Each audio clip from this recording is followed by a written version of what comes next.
Hello guys! Welcome back to my channel. So for today's video, ituturo ko naman kung paano tayo magta-download ng IntelliJ IDEA. So ang una natin gagawin ay buksan natin yung web browser na ginagamit natin. And then i-type lang natin dyan yung IntelliJ download and then enter. So pagkatapos mo mag-enter, ayan, lalabas na yung website ni JetBrains. I-click mo lang yan. And then, makikita mo yung download. So, i-click mo lang siya.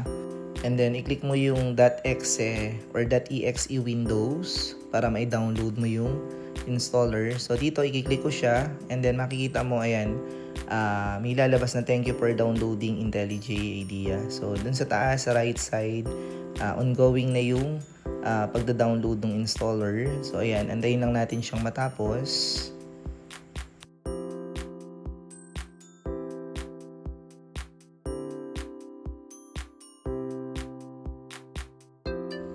Ayan, tapos na. So, ang gagawin mo dyan ay i-double click mo lang yung installer.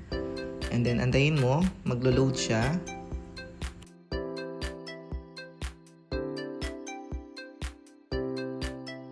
So, ayan. I-click mo lang yung next.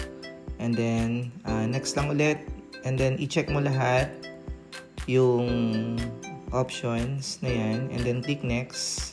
And then, dyan, wala ka nang babaguhin dyan. Click mo lang yung install. And then, antayin mo lang hanggang sa matapos siya.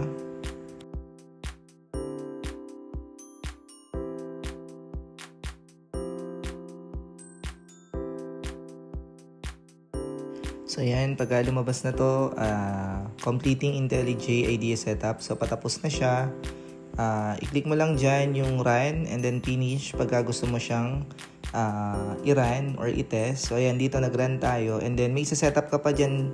Ang gagawin mo lang dyan, i-skip mo lang muna yung import settings. And then, ang susunod dyan ay i-click natin yung new project.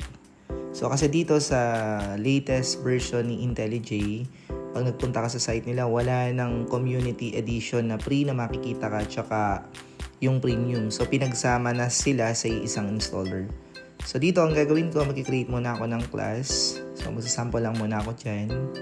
And then, ipapakita ko sa inyo kung paano natin siya isuswitch from 30 days trial na premium ng IntelliJ to Community Edition. So, meron tayong i-click dyan. Okay, so gagawa muna ako ng class or nung project. So, for example, testing. So, ang gagawin lang natin dyan ay i-click ko lang yung create. And then, ayan na, maglo-load na siya. Papasok na tayo sa mismong IDE. So, ayan, lalabas dito yung unlock next level development with free AI. So, ito yung 30 days na sinasabi ko na pwede mo siyang ma-access. Pero ang gagawin na lang natin dyan ay isi-switch na natin kay Community Edition. So, ang gagawin natin dyan ay i-click mo lang yung close and then mapapansin mo dito sa ibaba, merong Microsoft Defender, may APEC IDE. So, ang gagawin mo lang dyan, i-exclude mo yung folder. So, para hindi i-block ni Microsoft Defender yung ating IDE or yung IntelliJ.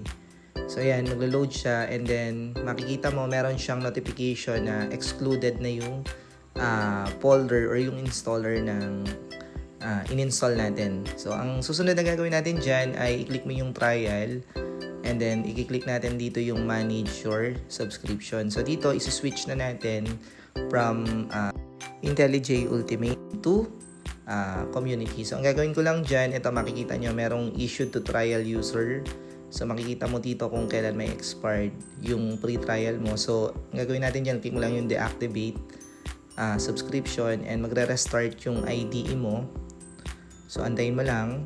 And then, ayan, maglo-load na ulit siya.